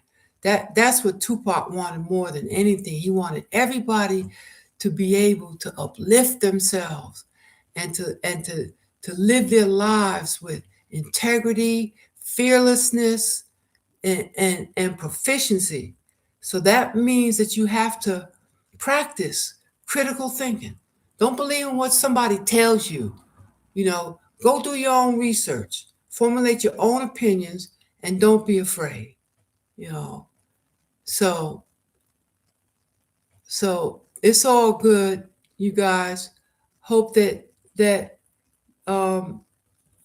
we've shed some light on the life of our beloved, and that we're clearing a path for maybe some better understanding and some atonement, some atonement and some reflection. on the part of folks that have been wallowing in the dark. So I love you guys. Okay, thank you. I appreciate you guys. Solve Been Thinking podcast. I love that. Solve Been Thinking.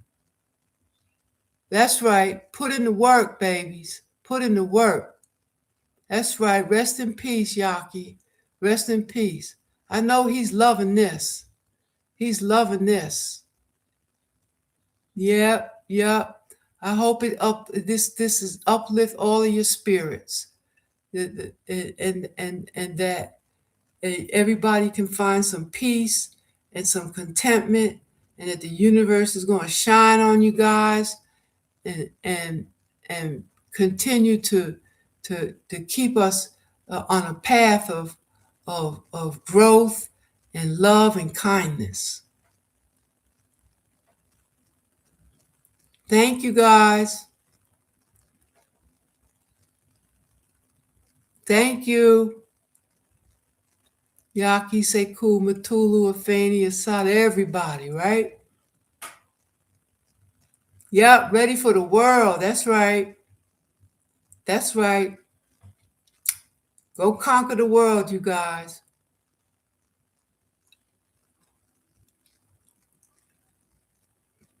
Okay.